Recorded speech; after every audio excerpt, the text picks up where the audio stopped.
Welcome back. We're in Kansas City for the National Association of Farm Broadcasting Convention. We have been watching closely with much interest and optimism for the newly formed U.S. Farmers and Ranchers Alliance. I think this is a great idea, a great concept as ag groups come together to form a united front, find areas of that they can agree on, and to put out a positive message to inform consumers, get facts out about production agriculture, about our food supply, and about our food production system.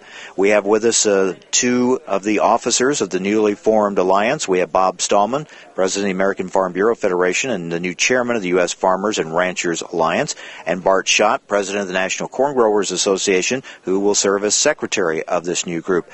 Bob, let me turn to you first of all. How many groups do you have now involved and participating in your alliance? Well, we have 23, and I say and counting because there are some groups that haven't had the opportunity to go through their decision-making process at their board level to determine if they want to sign on, but we're asking more to come. You know, the concept is great. Let's come together, find what you have in common as agriculture groups, try to put aside some of the turf battles and competitive issues and find areas of agreement. And there are those areas, certainly, if we look at more closely, we know about the differences, we know about the competitive issues, but there are a lot of areas that you can't agree on. Well, there really are, and there's three incorporated in our visions, and one is to increase consumer trust in today's American agriculture. Two is to allow farmers and ranchers the freedom to operate in a responsible and sustainable manner, but also in an economical manner. And the third is to increase collaboration across those other interests in our society that are engaged in the food debate, the dietitians, the environmentalists, to talk about the benefits of today's American agriculture. So, Bart, we're asking, what you're asking all these groups is, let's look at the greater good here for agriculture. Exactly right. You know, we know that each group has its own issues, and they're handling pretty well. But collectively, you know, when we put our heads together, we can really impact the bigger issues in today's ag. Okay, now what's it like when you bring all these groups together? You know, it's pretty interesting. You've got to kind of swallow a little bit when you go in, but the grassroots really gave us a charge to get this alliance going. You know, we're all back home. We all grow these crops. I grow corn and wheat and soybeans. My friends grow cattle and hogs, and they're saying, you know what, we can get together on the street and talk. Why can't you do it on a national level? And I think the timing was just great to do it. I'm very honored and proud to be serving on this group at this level as well. Bob, we were talking before going on the air, and you can certainly relate to this, being the president of a general farm organization representing many different interests. I've always thought it's so sad when we see ag groups fighting among each other, because the real enemies that are out there outside of agriculture that want to put agriculture completely out of business, those are the enemies. We need a unified front to be able to address those particular concerns and challenges. Is it realistic for agriculture, with all of its independence and with all of its different interests, to be able to really come together in this alliance and be effective in getting that message out?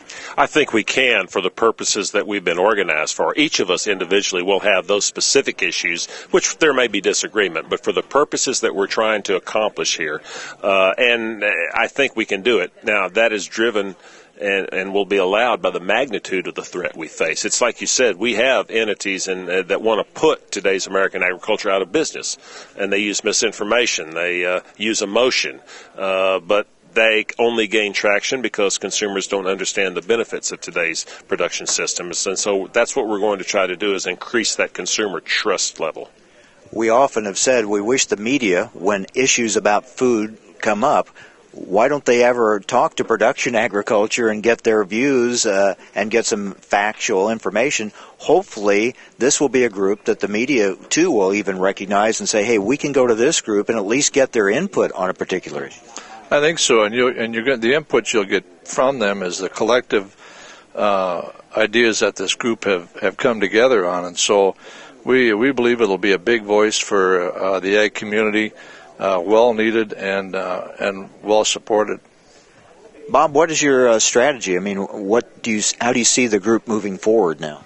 Well, we just cranked up with the founding board November 5th, so we haven't been in existence very long. We have a number of things we need to get done. One of them is, and we have a group working on it, is to survey the existing efforts that are out there by all the different groups. I think they're looking at roughly 25 of them. Look at the survey results, focus group results, see where their gaps are in terms of delivering the messages that we need to deliver. Then the second part of that, which will occur in 2011, is developing those specific messages to fill those gaps and developing the tactics to deliver those messages. We also have another group working on how to outreach beyond just the producer groups. We want to go out to the rest of the agribusiness sector, whether it's the input suppliers or the processors or maybe even the wholesalers and retailers. We've had some ad hoc conversations, but we need to set up a program to bring that outreach to them. And, then we have to, get our operating infrastructure in place so that we can carry out all of these programs. So we're on a fast time track and have a lot to do, but we're busy. So do groups bring money to the table as well? Well, absolutely. For us to be successful, we're going to have to pool the resources, get as many resources as we can.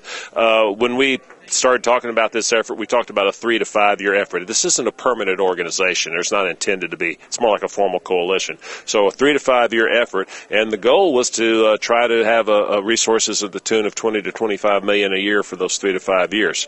And that's what it's going to take, we think, to move the needle in terms of consumer perception, and that's by targeting the people who influence consumers and thought leaders. It's not broad-based consumer education. It will be targeting those people who are influentials.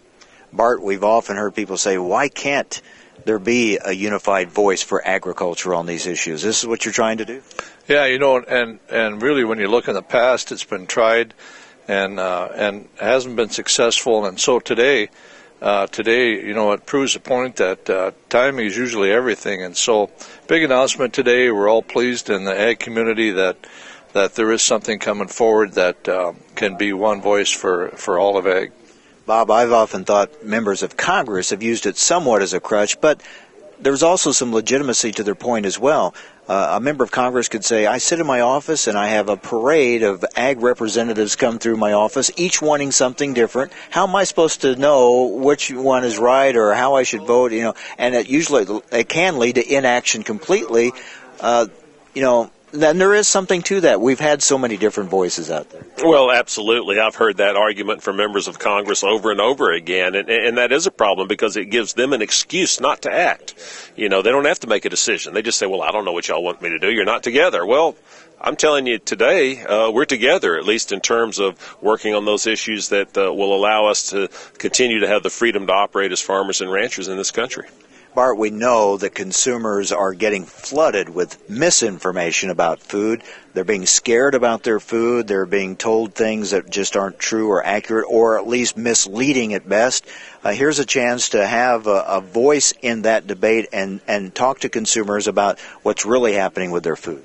Right, and when you think about a consumer, they're nervous about food safety. Number one, is it safe to eat? And food security is a big issue as well. And when you look down from the top level, if we can calm those fears and build consumer confidence back in those areas, that is going to be a big win for American ag. You're dealing with that right now. We have a big corn crop this year, but not as big as was projected. And now there are all kinds of concerns of, do we have enough? Well, USDA, they've come out with their figures, and this last one was even reduced a little bit more, but our message is still the same. We've got over 800 million bushels of corn, and, it's enough corn to satisfy our livestock producer, which is our number one consumer. It's enough for our ethanol industry, and it's enough for exports. We have a good supply of corn on hand for everybody.